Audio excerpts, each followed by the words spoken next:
اعوذ باللہ من الشیطان الرجیم بسم اللہ الرحمن الرحیم وَإِن كُنتُمْ جُنُبًا فَاطَّهَّرُوا الآیہ صدق اللہ ورسولہ۔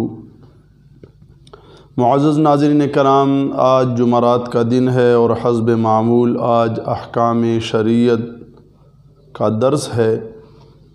غسل کی سنتوں کا بیان آج کے درس میں ہوگا۔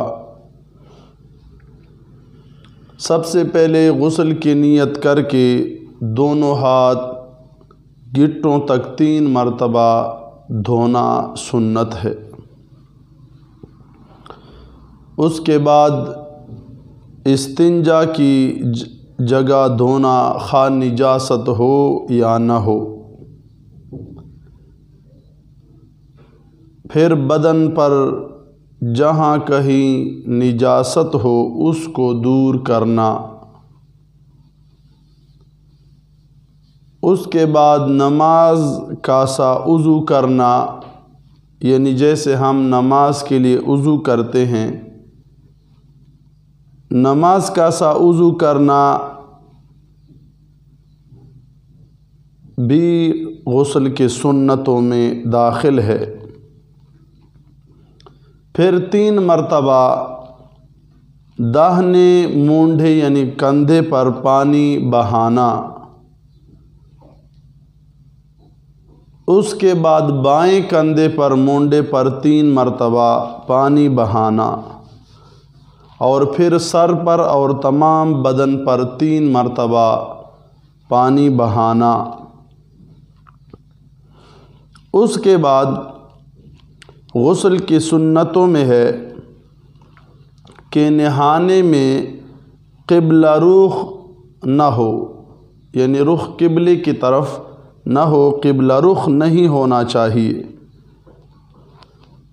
اور بدن پر تمام بدن پر ہاتھ پھیرنا بھی سنت ہے، اور ہاتھ پھیرنے کے بعد ملنا پورے بدن کو سنت ہے تاکہ کوئی جگہ خشک نہ رہ جائے۔ اس کے بعد غسل کی سنتوں میں یہ بھی ہے ایسی جگہ نہائے کہ کوئی نہ دیکھے، اور اگر یہ نہ ہو سکے تو ناف سے گھٹنے تک اعضاء کا سطر ضروری ہے، یعنی کسی کپڑے سے اپنے سطر کو ڈھانپا جائے۔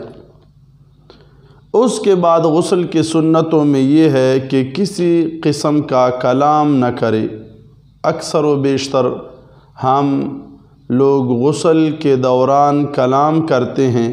اپنی جمیع ضروریات کو پہلے سے پورا کیا جائے اور کوشش ہو کہ کسی قسم کا کلام نہ ہو۔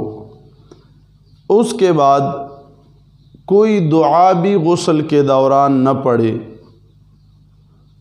اور نہانے کے بعد رومال سے یا تولیہ سے بدن پونجھ ڈالے تو کوئی حرج نہیں۔ یہ غسل کی سنتیں ہیں۔